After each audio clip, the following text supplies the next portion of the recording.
technical instructions.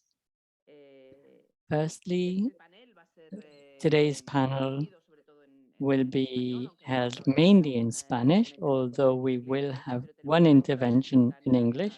We do have simultaneous translation into English and Spanish. You will find the interpretation by looking for a globe icon in the bottom right-hand side of your Zoom screen, and there you can select the language of your choice. I will repeat that in English for those who don't understand English.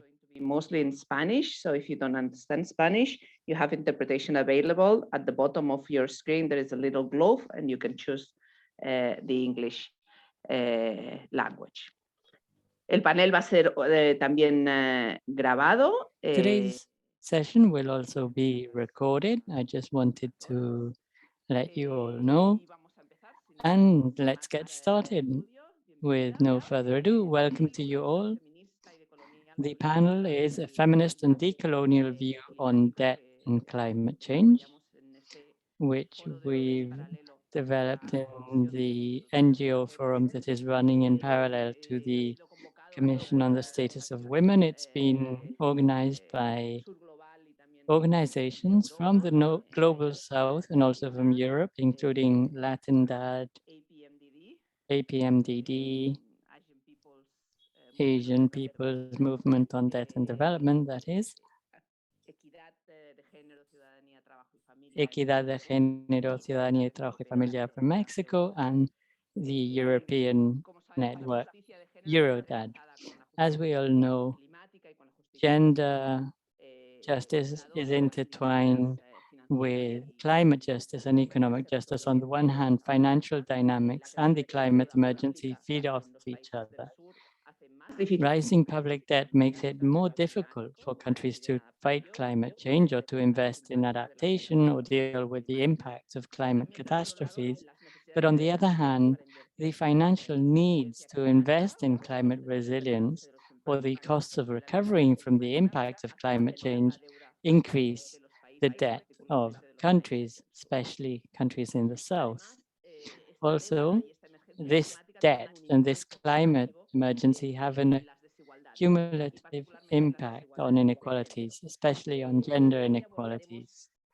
Today, we will be hearing from experts about these impacts on gender, impacts on climate crisis and debt. We will be listening to several feminist and environmental experts about these impacts, but also about solutions, systemic solutions, and how solidarity between social movements is key to promoting systemic change.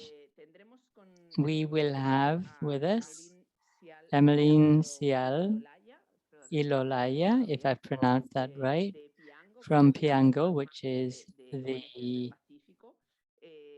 Pacific platform of NGOs. And for her, it's one day later, it's early in the morning on the 23rd of March. We have Verónica Serafini from Latindad, Yvonne Yanes from Acción Ecológica, and Emilia Reyes from Equidad de Género, Ciudadanía, Trabajo y Familia. I will ask each of our panelists some questions, and then after this first round of interventions, we will also give the floor to the participants who have joined today's call. In the meantime, if you have any comments or any questions, you can use the chat or the Q&A box, which you will find in the lower part of your Zoom screens. So if you agree, we could get started. And to talk about the impact of climate and debt on women. As I was saying before, Emmeline Ciale is director of the Pacific Islands Association of NGOs, Piango. She's calling in from Suva in Fiji. Emmeline, I wanted to ask you, you live in one of the world's most vulnerable regions to climate change. Despite not having contributed to generating the climate emergency, the small countries and islands of the Pacific, just as in the Caribbean, are already suffering from the impacts of this climate emergency, from rising sea levels to extreme weather events such as hurricanes, which are more and more frequent and more devastating. But these impacts are not felt the same way for everyone. So, Emmeline, could you share how the climate emergency is impacting women and their rights and the sustainability of life and care in the Pacific? So, Emmeline, the floor is yours.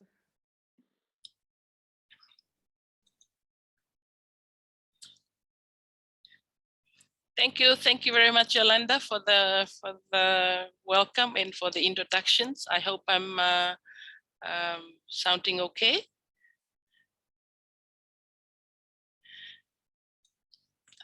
Thank you. So, in terms of looking at the vulnerability of our region, of the Pacific regions, in terms of climate change, and you're quietly right. The climate emergency and the sea level rising, the impact of climate change is no longer a conversation for the future. It's happening now, and we are seeing that like every day. The catastrophe of cyclones is no less than category 5. That has in the past has been something that quite extreme, but now we are experiencing that. No expectations, like everyone is expecting that any cyclone coming our way will be in that magnitude.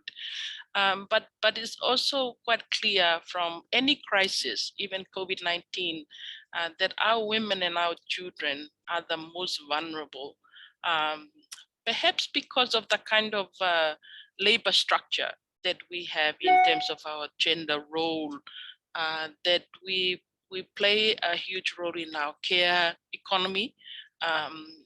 So as the frontliners work in terms of nurses, our healthcare system, our educations are mostly dominated by women. Our civil society, when it comes to humanitarian response, for example, are all dominated by women. And so what we have seen, interesting enough, in terms of our response to COVID, is that the resilience of our women, and it needs to be recognized, the backbones of our response are actually our women. But I would say the thing that's also brought out is that the imbalance in terms of the role of women being in the machinery of everyday work, either at home, at our community, at the national level, but the decision-making sphere, we are still absent. Yeah. And I can make that connection. I don't think that we need to have a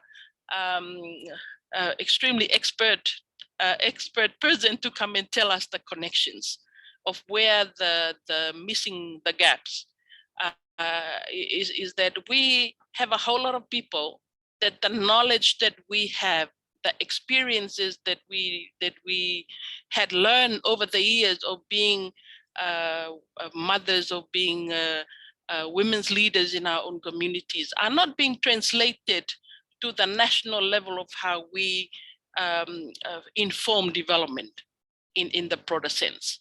And I think this is where the dynamics in terms of the decolonial thinking, yeah, we need to break that barrier. We need to make sure that we are not just talking about, yeah, let's help women because they're doing a great work here and there. We're not just talking about impact of climate change. We're not just talking about how do we capture the knowledge, the traditional knowledge, when we know that it's not mining the knowledge. Women, they live those knowledge, yeah, that those knowledge is a reality. And we have seen in our region where the impact of COVID-19, impact of climate change has really impacted majority of our industry that even again dominated by our women in the labor force, our tourism industry, that has been hugely impacted. So we have seen the women losing jobs, and the informal sector that dominated by women leading the tribe that has been our subsistent economy, that has fed our subsistent economy, are not being part and parcel of the recovery process. Of the, you know, we still talk about the new normal, but we are doing the same thing. So this is where the conversation that we had now need to focus on the decolonizing the mindset and the biodynamics. And when we are talking about the climate change in terms of where do we see the debt, we are having a conversation right now in the Pacific around our debt resilience, our debt justice. And we have been looking at how World Bank and IMF has assessed our Pacific. All of our Pacific countries are in the high risk debt level. So that's a worry, because we know that the COVID-19 is not helping in that kind of environment. But we don't see women's informed decisions are being brought in. We don't see their experiences in how they do well in the care when we have the lockdown. But the interesting thing, we still see the basic public health services that should be highlighted in the COVID-19, access to water, for example, access to education, access to health services. The key fundamental basic services that we have been over the years seeing government putting investment into those sector are not responding as well as we should see. Why? Because we are starting to question the public private partnership approach. Yeah, it has not proved itself to be working. And so we have, over the years in the Pacific, has gone through a whole lot of economic reform, where we have seen some of our land system, some of our natural resources are being put to the test of being an investment baseline. Yeah, it's not recovering itself as it should be. But what we have seen is that it has pushed ourselves to economic focus, profit-driven, corporate taxations of some of our basic water utilities, all that, and it's not fitting into the recovery process. We have seen when government are putting money to input into the recovery of our businesses, our informal sectors are out of the list. Why? Because they're not registered, but they're operating in a basis that is a subsistence system that a lot of us can withdraw from. Suva, for example, when there are no money to pay for the rent, our communities are going back to basics, to their rural communities where the traditional systems are coming in to be their resistance into the kind of crisis that we had. When we are talking about debt, and how we see, the climate fund in the way it's being organized, the way it's been the governance, and the absence of women and the feminist lens into that is huge. But again, there's so much distance from where we are. We just bring it back to how we see ourselves participating in our public finance management at the national level. We still see a lot of our people those issues are being treated as a technical issue that we are seen to have no expert in that. But then, of course, everybody understands how loan works. Everybody understands how we women cannot access finance because we don't have the property, we don't have ownership on land to be the collateral.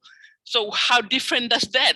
Who needs that kind of knowledge is really the women, because the struggle that they had in terms of excess finance to do their own work at home and to make sure that their children are going to school, make sure that the lunches are there, all that basic needs is there.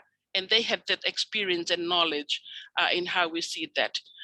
My last point is that how we see the resilience of our community that are based on our nature-based, when we see people are losing jobs in the tourism industry, they go back home, you start to see them getting into agriculture, they see them getting into the ocean, for the fishings and all that. We started to question, where are the global food system that we had? Should that be part and parcel of why we need to talk about that the imbalances of the power dynamics in the basic sector that's supposed to be our resilience of people, indigenous, in terms of how we're related to our environment. I'll leave it there, as I'm sure, hope that I'm not over time too much. Thank you, Alana. Perfecto, muchísimas Great. gracias. Thank you so much, Emmeline. You were spot on time-wise. And now we're going to move from the Pacific, from Suva to Asunción in Paraguay. Verónica Serafini is a member of Latin DAD, of the Latin America Network for Social and Economic Justice. Veronica, I wanted it to go deeper into the impact of debt. We know that the countries in the South are suffering the impact of many different crises, the pandemic, the climate emergency, and growing problems with debt. Emmeline gave us some examples of how this is affecting women in the Pacific. And I wanted to ask you, Veronica, about the specific and intersectional consequences that indebtedness has on gender inequality and the rights of women and girls, and how this unfolds in the Latin American context. So, Veronica, the floor is yours.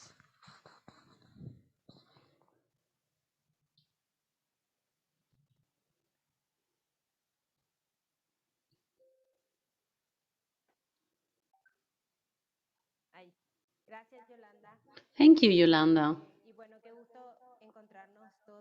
What a pleasure to meet again here to discuss such an important topic.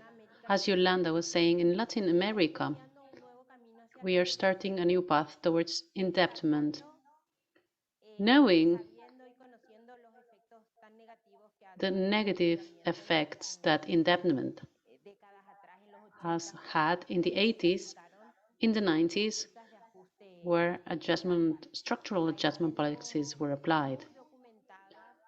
We have those negative consequences documented. They were negative for the general population, but particularly for women. Firstly, during those adjustment processes, which were called structural adjustments at the time, derived from the Washington Consensus, are now given a so-called positive sense or connotation. They are called austerity, but they are the same that we've seen in Europe. After the international financial crisis, there is a retraction by the state involving cuts in public investment and the privatization of services, which is especially affecting women for many reasons, for various reasons. Firstly, when cutting our investment in health, this is deriving into an overcharge of workload on women. When cutting in agriculture investment, all sovereignty responsibilities and food safety and food security is falling on women, who are the main protagonists of managing food in the households, in the production of agriculture, and also in the management of water. So that is mainly affected by the climate crisis. Fees are rising with a moment of crisis, with a big wage gap, where women are noticing those effects. in a much greater way. And this loss of employment with this retraction of the state means a loss of employment, public employment, and an overcharge of workload, but also in the private sector, that means work flexibilization, the reduction of social contribution, the use of gender gap and the discrimination of those of that gender gap is taken advantage of by the companies, by the private stakeholders, because women need to accept lower wages because of the urgency to have income to provide for their children. In Latin America, before the pandemic, there was a situation of poverty, but after more than 10 years of economic growth and poor, in the poor sectors, there were about 114 poor women as opposed to 100 poor men. So there was no chance of reducing poverty rates to the same level as men poverty rates. And this is within the same economic model. Debt, in that sense, has a lot of public indebtedness lists. All of these aspects, labor flexibilization, lower levels of income, privatization of public services, and reduction of public investment is leading to private indebtedness. Who is benefiting from this phenomenon? It's mainly the private sector, since indebtedness is carried out by the financial sector, where private stakeholders become the providers of energy, water, and this is further putting further pressure onto women. But we have to also pay attention to the other side of this, which is the merging of this crisis of social reproduction, which was coming from earlier and which has not been solved by economic growth, which comes together with the taxing system crisis. Why are debts necessary? Because Latin America has a low taxing pressure, which means that we need to become indebted. When we need to pay for that, to pay that debt back, this is affecting primarily women, not only because of the factors I mentioned before, but also because of indirect taxes that are overcharged on women. So debt crisis is coming first through the adjustments, and second, it has effects during the payment of the debt. That twofold crisis, which was a social crisis within the crisis of debt and care, is now added on to the climate crisis, affecting debt in itself, because it is affecting the funds coming for climate financing. 75% of climate financing is channeled through credits, increasing the levels of debt, which are putting at risk the advances that women have had before the pandemic. They weren't that big, but this has meant taking steps back of almost a decade in terms of economic autonomy by women. And these indebtedness, these loans, are only coming with an aim of mitigation and not with the aim of increasing resilience of the population. And this is mainly affected the women who are at the first line or the front of many of the processes to sustain the livelihood of the communities and the families. This is a perverse circle with indebtedness, crisis of social reproduction, climate crisis, which is happening in Latin America in the framework of economic an economic model which is an extractivist model where the capital is benefited mainly from this, with a taxing system which has low nominal taxes and the possibility to evade those taxes through illicit flows, money flows. In order to ensure debt repayment, there are sectors which are highly extractivist, such as minery, which are getting involved in this procedure of payment of debt, and they are not generating the right conditions for a decent working conditions for women. Going back to that, we're going back to that when we need to generate infrastructure in order to generate this extractivist model and in order to generate an infrastructure to mitigate climate change. This infrastructure that is generated, and I don't think we ever heard that infrastructures are ever focused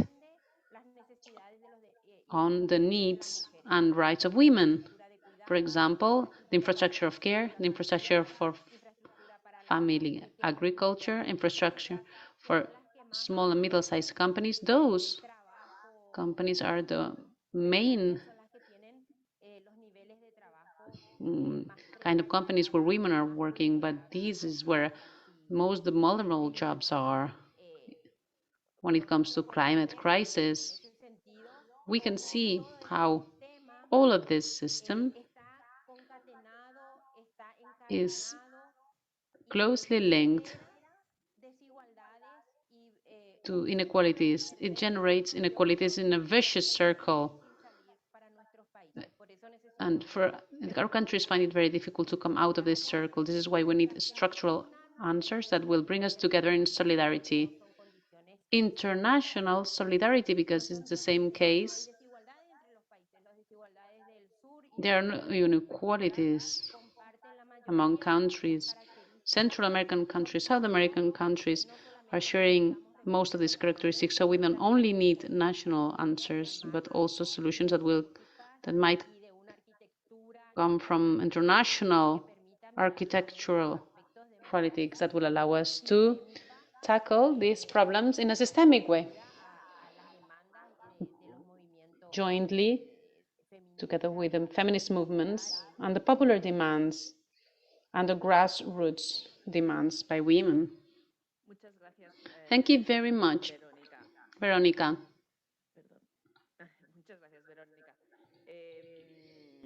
Si os parece, vamos a pasar a una segunda parte. Let us move on to a second part of this panel. Veronica has told us about those accumulative impacts from climate emergency and indebtedness on women. But I would also like to see how we are facing from these ecologisms and feminist movements these systemic crises, different crises. In order to tackle them, it is necessary to think about reforms or a deep transformation of the economic, political, social system at a global level. So I'm now going to give the floor to Ivonne Yáñez, co-founder of Acción Ecológica in Ecuador. We are staying in Latin America from Acción Ecológica and Jubileo Sur and other networks. You have been talking about the global north that has an ecological debt with the global south. Tell us a little bit, can you tell us a little bit how this debt could become a tool to promote these systemic changes that are needed, and which roles are these movements, the ecologist and feminist movements, playing in the reparation of this ecologic debt? The floor is yours, Yvonne. Thank you very much, Yolanda. Thank you to all of the colleagues that are taking part in this canal and to everybody who is listening to us in this in this workshop and who are later going to listen to us on the internet. Okay, just a few minutes. We have a diverse public and a diverse audience who are following our interventions now, and maybe not everybody is familiarized, and not everyone is familiar with the term or the concept of ecologic debt. Ecologic debt is a historical debt. It is a debt which, in the case of the Caribbean and Latin America, was started with the conquest and invasion of our continent by Europe, and which continued for 500 years and which is still being accumulated. On one hand, we have the extraction and exportation of material to industrialized countries, what we are calling the global north, or biopiracy, where knowledge of the peoples are being stolen and pharmaceutical companies can become rich with that, and also in terms of nuclear chemical waste being thrown in our countries. All of those are part of the climate debt, and they all have two or three components. On the one hand, we're talking about abusive use of the atmosphere with greenhouse gas house effect gases, with the methane, CO2, which is linked to the oil industry since 1850. But also there is a climate debt that has to do with the impacts generated by the climate crisis in our countries, as we saw a moment ago with our colleagues.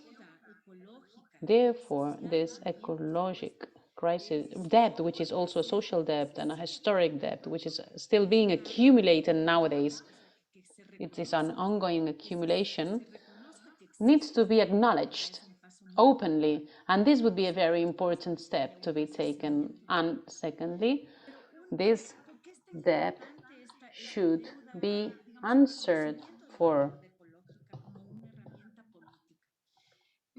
There should be a compensation or restitution for this debt. But this climate debt can also now be considered a political tool, so that we cannot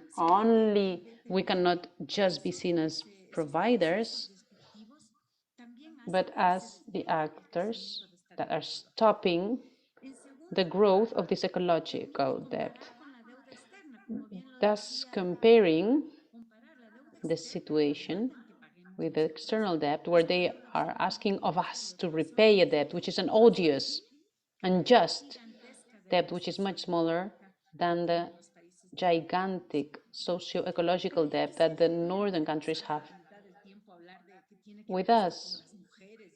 But what does this have to do with feminism and women? What does this have to do in intersectionality? Well, it is very important to understand that this political tool, the acknowledgement of the ecological debt, is not only very important for the countries in the south, but it is also a political tool for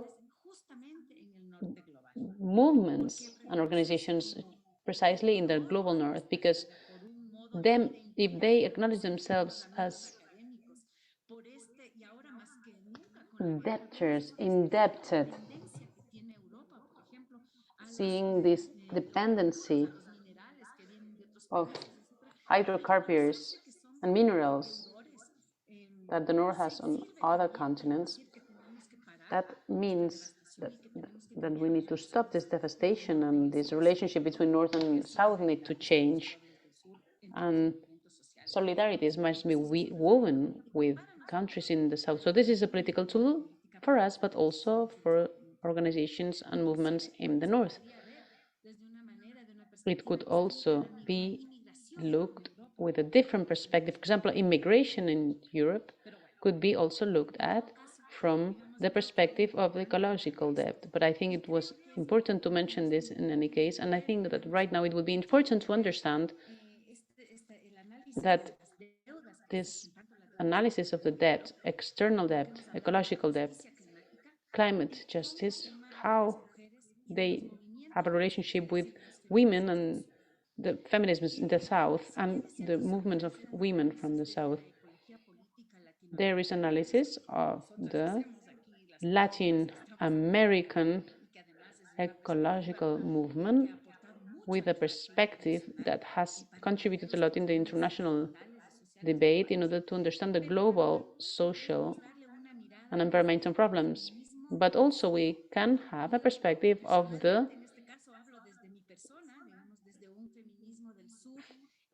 South, the feminism from the South, which has a strong link with ecologism, ecofeminism, as many people call it. But I'd like to call it ecofeminism because we, as feminists, or as ecologists, have come closer to feminism, and we have been enriched from that second perspective. So from this perspective of femi-ecology from the South, rather than ecofeminism, femi-ecologism, we can analyze these problems with a bit of a different intersectionality. Why is it a bit different? Because normally this powerful tool, intersectionality, which I think is very valuable as an analysis category, as an understanding problems, is to understand that there are many subjects that have an overlapping of these issues. If you are a woman and you are impoverished in a country in the South, in the Pacific, climate change is going to have an addition of impacts on that person,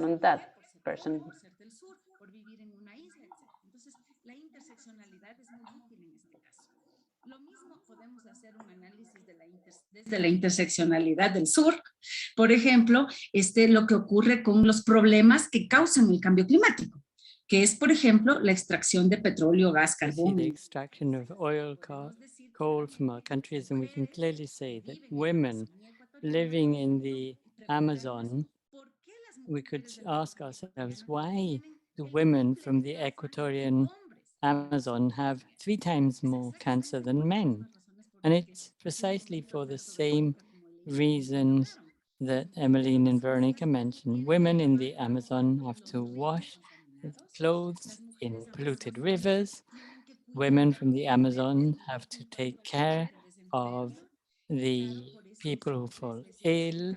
So that is why there's 3 times more cancer in indigenous, poor, peasant women from the Amazon. That is why I talk of intersectionality. And to conclude, what I'd like to say is to come up with a proposal that we have to feminist organizations. We need to understand intersectionality, not just as people, human beings, women, but we must also understand that this intersectionality can be understood in the sense that there are non-human subjects like animals, plants, microorganisms that belong just as a human species belongs to nature. And nature, we could say, is like a crossed intersectionality. What do I mean by this? And I hope our interpreters are able to translate. So you have an intersectionality, you have a sum of oppressions against a person, but you can have different subjects, they can be human and non-human, that are the outcome of the same oppression. That is why I say it's a crossed inverted oppression. Why? Because both women and nature in this case are the subject of oppression. Nature that is submitted by capital, nature that has been co-opted by capital, nature that has been turned into workers that are oppressed by capital, like all of these false nature-based solutions. Forests have been put at the service of capital, in theory, to absorb greenhouse gas emissions, And I'd like to leave it at that, but this is a proposal we have from semi-ecologism, and that is to unite women's struggles from the feminist movements and struggles in the North and the South, and joining them with the struggles of ecologists in the South to ensure that nature's rights are recognized. So we need to unite our struggles so that we can reclaim the ecological debt. It's an ecological debt with the human beings from the global South, but it's also an ecological debt for the non-human beings from all around the world. And this will allow us to build alliances and bridges, not just solidarity, but to come together and come up with strong alliances to confront this patriarchal, neocolonial, extractivist capitalism. Thank you very much. Thank you so much, Yvonne. This concept is truly very interesting, and it can be used to build these answers and to analyze the impacts. I remember some years back with Acción Ecológica, we had a workshop on how when financial debt increases, countries would rush to exploit natural resources, especially in rural areas, by grabbing land. And this obviously had a bigger impact on women. It expelled women who didn't have written ownership deeds of the land, and they are the one who will suffer from the exploitation of nature. So as Veronica was saying, it's like a vicious circle and has devastating consequences. And this concept of crossed intersectionality is helpful to understand that intersection. We will now move on to our final panelists, also to leave some time for our audience to participate. Emilia Reyes is the coordinator for Gender and Budget from Equidad, Ciudadanía, Género y Familia in Mexico. And Yvonne mentioned we have to reclaim the, we need recognition and redress for the ecological debt, which has a totally colonial origin. It turns the financial dynamics upside down, those dynamics that were imposed from the north. So, Emilia, I wanted to ask you, what other proposals can feminism bring from a decolonial approach to deal with the multiple crises, especially the climate emergency, which, as we said, generates growing financial debt, which is also linked to the growing ecological debt. Emilia, the floor is yours. Thank you so much. It's a real luxury to be with you here with these wonderful panelists. I'd like to be the facilitator actually instead of a panelist and ask you about things. I was reading what you were writing, sorry, Yolanda, and I read many of your books and I find them fascinating. So this is a really great opportunity. Instead of giving you feminist proposals, I'd like to say that you're posing many challenges to us. And the CSW, it's a space which is articulating all of the links.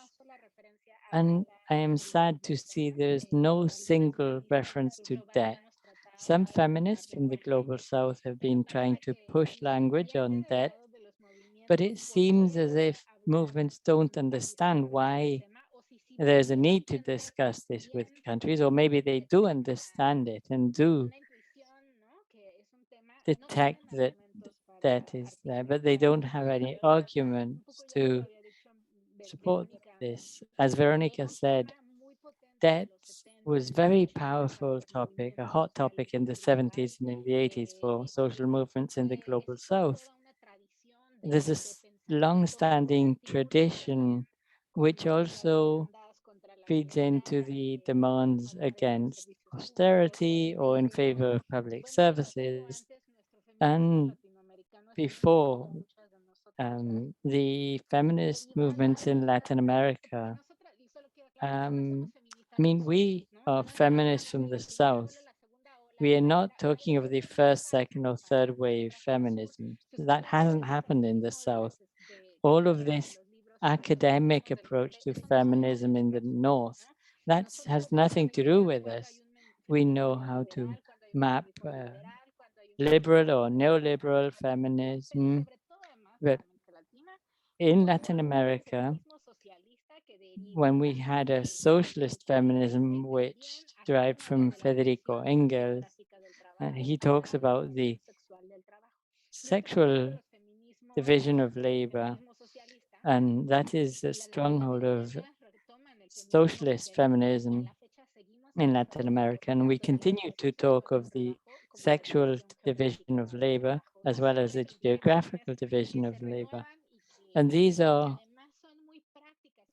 renewed calls today. They're very practical and very operational when it comes to environmental activists and a fair and just transitional.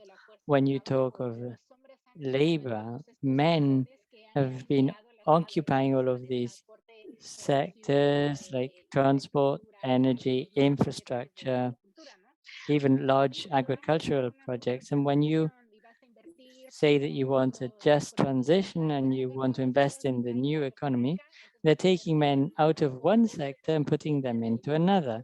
And they're putting them into the green, so-called green economy, but with men, again, who have access to jobs, social security, decision-making. So you're touching on the productive side, but you're not touching on the other aspects. And if we want to make it even more complex, we could look at who's in these territories and link it to the geographical labor of division of labor, who is expropriating, who decides, and who bears the impact of this extraction. For me, this is important because these notions are very complex, but also fundamental, and that is what we call out in our analysis. And it seems like it's absent in our conversations with the feminist movements in the North because they're immersed in other discussions, but it's very important because it affects our daily realities in all of our countries with all of the indigenous peoples with whom we have this huge historical colonial debt.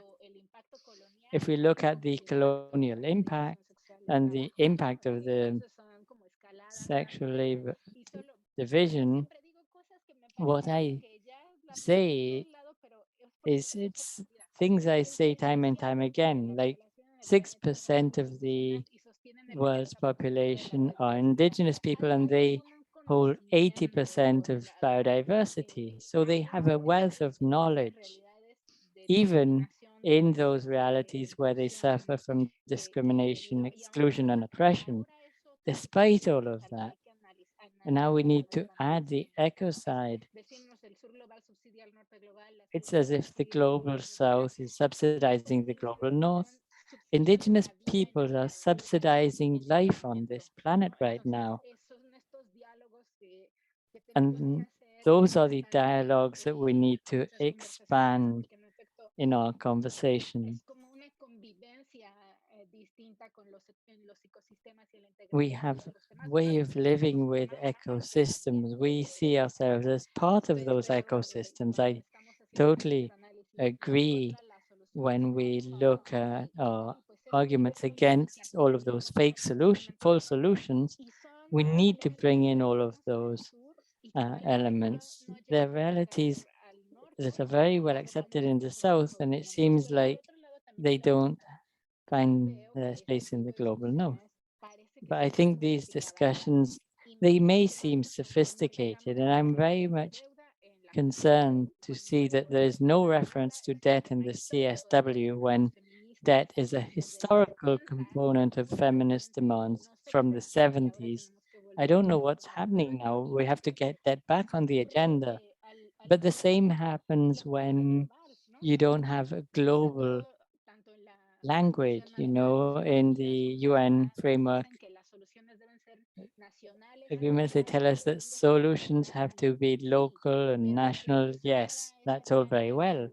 But what we are hearing of in this panel and in many other experiences in social movements is that we need a global articulation. We need to move into these dynamics. And many social movements are looking at their issues in silos, or when it comes to articulating things, they immediately go back to their realities, which I think is good. I mean, I don't know how to say it in words, but we are living times where movements from the global south are bearing the brunt of an emergent situation, and they need time, tools, skills to react to the emergency and trying to survive and repair.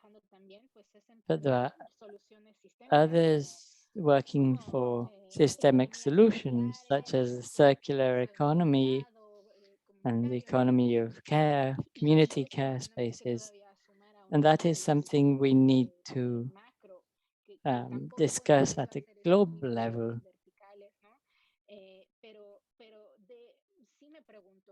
And I ask myself, why these fundamental aspects, why is there no binding language on debt? For instance, we are fighting to have a global debt restructuring institution to stop the rich countries from deciding how to overcome the debt issues. It's like the boss, they don't want a union that can unite workers. They want to negotiate individually. And with the debt, it's the same. I could interview you, Yolanda, so you could tell us more about these dynamics. But I find it grotesque what you described, Yolanda, in your article with regards to the climate crisis. It's the countries from the global south, especially small island states, who are bearing the brunt of this historical climate debt. It's in countries, rich countries from the north, who are destroying the world, but the impacts are greatly felt in the countries in the global south, who then become indebted and have to pay for their debt service and have huge problems with expiry dates. And at the same time, there's seeing more and more climate disasters. And as Veronica was saying, 70% of climate finance is done in the form of loans. So I think we need to take a step back as social movements and go back to discuss what is happening. And I say this because it seems that we're not reaching out to the rich countries, neither with binding processes nor with policy processes. We are told that it's not agreed language or whatever. And in the meantime, the countries in the global south are still facing all of this problem. A lot of work is done regionally too, but we aren't able to confront these large, rich countries. And in my experience over the last 3 years, we haven't been able to come together to confront these countries. And I'd like to conclude with a sentence that is more and more clear to me. Those who are violating women's rights in the global south the most are rich countries. They are the ones who have to ensure gender equality between men and women in the global south, because the impacts are many. There's not just the climate impact, the debt impact, also the colonial extractivism from this predative uh, capitalist system and illegal capital flows. Also, what we've seen with the pandemic is that countries from the north had taken ownership of intellectual property. They have taken up all of the vaccines. There's a genocide going on in the global south because the global north isn't distributing the vaccines and sharing them. It's brutal. And we can't go on saying that the problem has to do with corruption in the south or because we lack democratic mechanisms in our countries because now the pandemic is making it even more difficult to recover and to sustain life on this planet. And we need a dialogue among different countries with the global south leading the generation of knowledge and with a very clear alliance with countries in the global north to break down this political silos in the global north. If not, this 10-year time frame that the IPCC is giving us to stop or revert it will mean we won't be able to go back to the planet as we know it. These two elements, articulating and breaking that hermetism and breaking these blocks, are the two necessary things that we need to undergo in order to achieve some results.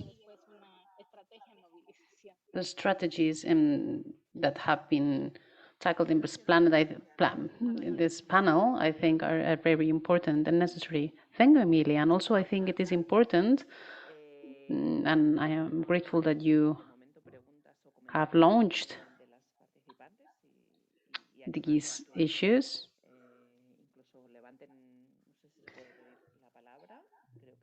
I think now would be the time to give the floor to anybody who would like to raise an issue or participate. But this is about mobilization in the north and also in the south, in the global south. How can we move deeper and delve deeper, intertwining these different movements, the feminist movement, the ecologist movement, together with the debt movement that has been slowly recomposing itself since this new financial crisis? Whenever a new problem arises, social movements arise as well, but we need some time in order to gain strength and speed. But thinking about what Veronica also mentioned, I think it would be important to bear in mind and focus on the fact that the procedure through public indebtedness becomes cutting public investments, cutting wages and precarizations means that indebtedness of families, and particularly women in precarious situations, these are the direct consequences. And this is what's happening in neighborhoods.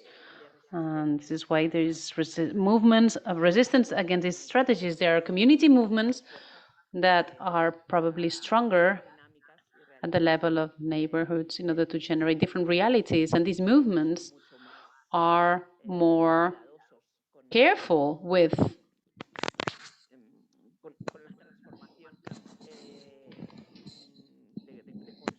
the transformation of energy consumption, our relationship with Mother Earth. So I'm launching this question. How are we nurturing and building these bridges in order to reinforce the social movements? The fact that we are seeing each other on a screen doesn't help maybe, but I do think that in other moments where we did meet personally, we achieved the generation of movements with a greater capacity of influence on the global north where I live, but that I also want to influence.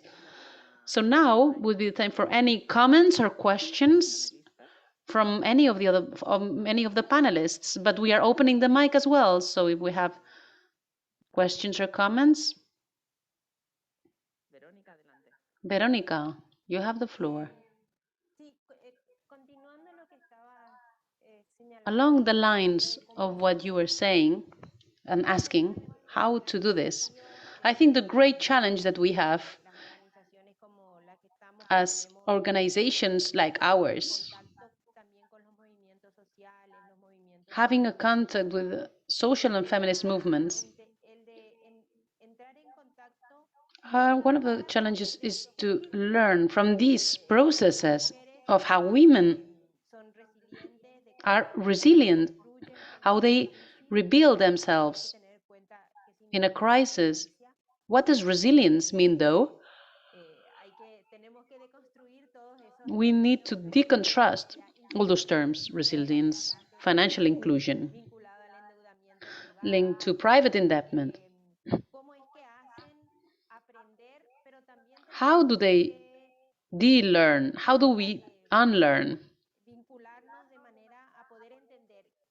We need to understand that these processes become also global de-processes. Not only are they processes, but each of us can have an added value there. Some organizations are working in more global dynamics, and others are working in popular movements,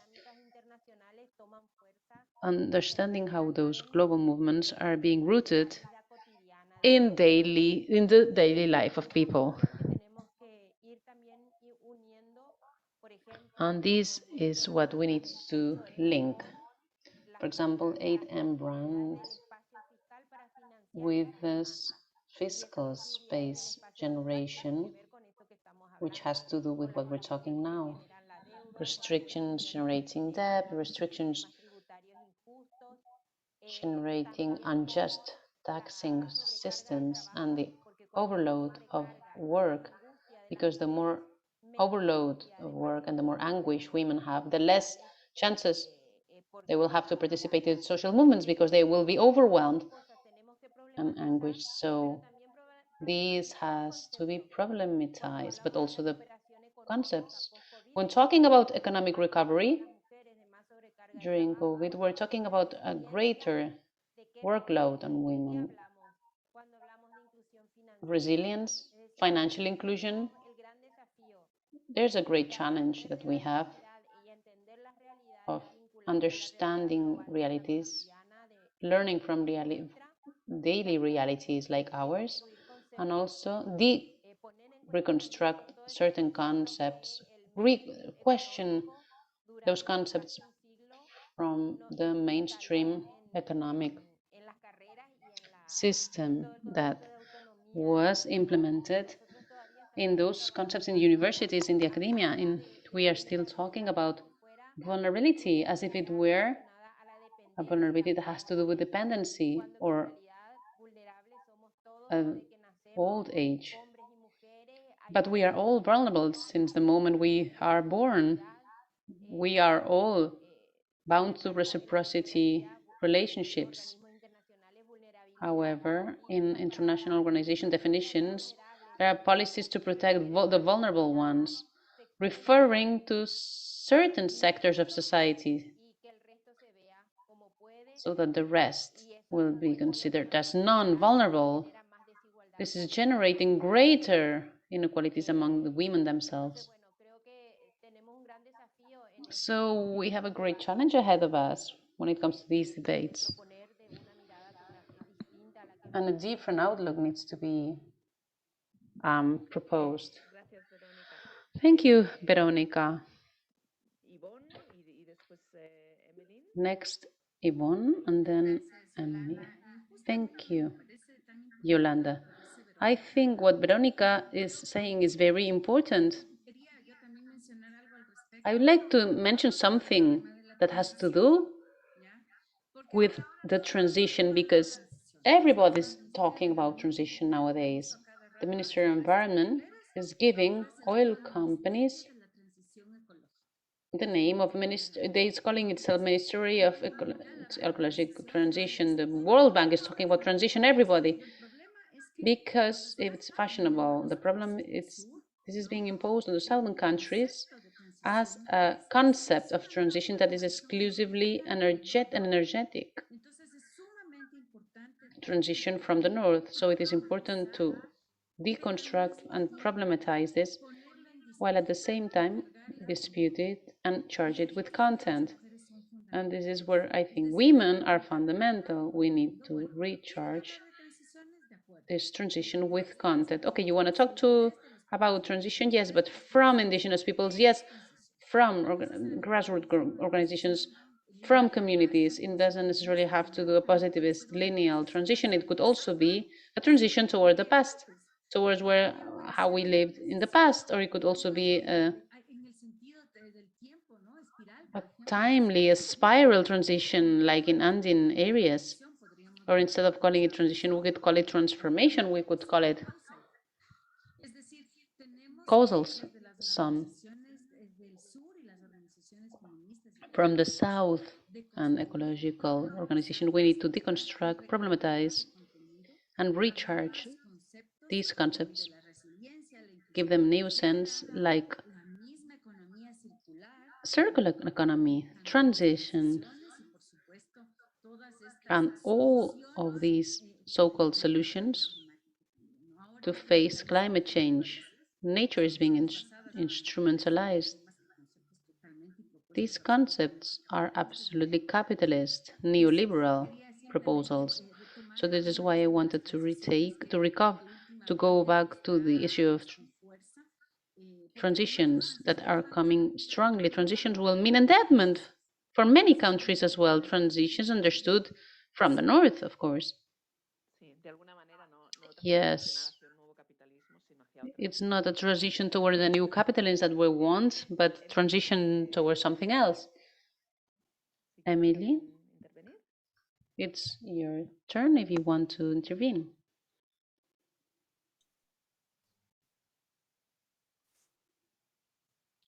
Thank you for the opportunity, and just want to add on to Veronica and Yvette points around transitions as we try to find solution. But the point I want to make is the pressure that is in our government in a dead high risk situation where you start to see you know the greenwashing languages that are coming out from a lot of the debate, where they started to see, for example, in our region, highly contested on deep sea mining, for example, as a solutions to greening renewable energy, because they see the minerals that are coming from our oceans supposed to make our transition greener.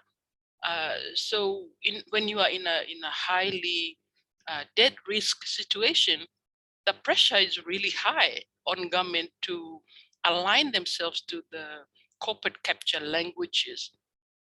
We are seeing the conversations around nature-based solutions from the agriculture sector, which we all know that we probably, if you read it, you just feel like, man, these people are talking about our same language. We're talking about indigenous practices. They're talking about nature-based as the resilience. But then if you are not careful, you're really supported. And then you see the UN agencies, for example, investing, supporting that from the bigger corporations, where the small household farmers and family farmer systems are being left out. And when you don't have that, the viewpoint of communities, women, you'll be shifting your focus at the national level. And just to perhaps respond to your point, Yolanda, what can the North civil society and social movement can do. Perhaps pay a little bit more into the UN, EU, with their new Green Deal, for example. That will be really make a lot of difference, because from us at the South, it's a lot that we are tackling. Our energy cannot go as far as Europe, for example. But perhaps that's where the conversation that we are having now, and how do we connect? How can we all talk about the same thing, but we lobby the influence that we can from the space that we are in right now. Thank you very much.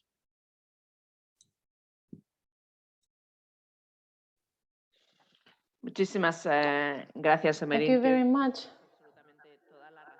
Emily, I think you are absolutely right. I think we should, at least from the European point of view, much more critical and turn this discourse around on what's behind this discourse around the new Green Deal, the green transition, which is actually a very important part of greenwashing and green capitalism based on energetic resources and minerals, specifically from countries of the South. So this transition is standing on the southern countries, because without them, there would be no moving forward possible. So it is our responsibility to be critical with these processes. Emilia, I'm going to give you the floor, and after your intervention, we're going to close. Thank you. I just wanted to add one more actor to our map, because we have mentioned a structural adjustment already, and financial institutions, the international financial institutions, are coming back with a fundamental participation. Not long ago, International World Monetary Fund announced that their gender strategy is going to be launched, but their gender strategy has a language from 10 years ago, and they say that they are very concerned about gender violence in our countries, and how do we not have access to sexual reproduction rights services in our countries. And they are going to take action in our southern countries in order to eradicate violence against women and to guarantee reproductive and sexual rights tools. But if we analyze the impact of everything that has been done during decades on our countries, we will have to rethink our outlook, looking at the results of all these measures, whatever they call them. Every 5 or 7 years, they have new readjusted terms, but these cuts of social expenditure is being cut with privatizations and channeling of resources to private public investments with an economic growth outlook, and more seriously, they are having an impact with solutions based on nature. Therefore, this is a grotesque system, and they want to do it on behalf of what is green, violet, and pink. To top it all, and social movements should also distrust this kind of thing. Women have debt instruments working with PNUD, with these supposed financial institutions that should be there to help a recovery.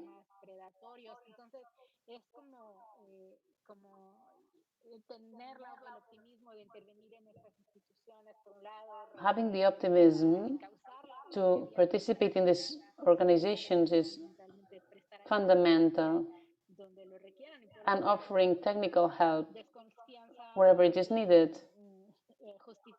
But this lack of trust is well justified against institutions, and we need more global responses.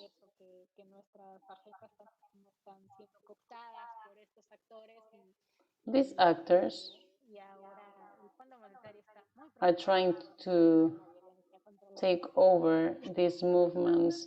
They are very worried about violence against women in our countries. Right? Veronica, you were going to say? Yeah, about violence against women. There are research showing that violence reduces productivity. So we need to question the instrumental role of these policies in favor of women. Are these policies aimed at living a life free of violence? Or are they just taking one of our issues and turning it into a different question in favor of capital or companies, as opposed to aimed at guaranteeing women's rights? Yes, IMF, if it is concerned about women, it will be because maybe women aren't productive enough and they're not contributing to the labor market, and also the gender contributions or gender collaborations will not be aimed at our rights. We are denying the responsibilities concerning human rights and specifically women's rights. So the only way they're coming closer is because they are concerned about whether our contribution is going to make GDP bigger. And it's the same with climate change. When talking about climate emergency, or incorporating climate change or climate emergency in their analysis of debt sustainability, the only perspective they have is because the risks that emergency crisis has will be placing risks on economic growth. It's not analyzed in terms of the restitution or repayment or of climate debt. We are going to leave our debate here, discussion here. We'll keep on working with all of you, with all movements, associations, and networks that are interested to do so in this intersection between climate emergency and crisis generated by indebtedness, by the acknowledgement of those ecological, social, and climate debts, and the restitution, also the restitution of debt with women. Thank you very much, Emeline, Veronica, Yvonne. It's been a pleasure to be with you tonight. We will meet again. We'll keep on working together, and I am inviting everybody to follow the other panels in our next debates, because they will be extremely interesting. And this is what we want to do. We want to turn things around. Thank you very much, Yolanda. And thank you to everybody. Thank you to the interpreters. Thank you, Yolanda, for moderating. Thank you, everyone. Very nice to meet you, all lovely women. Very nice to meet you again, Emeline. Bye.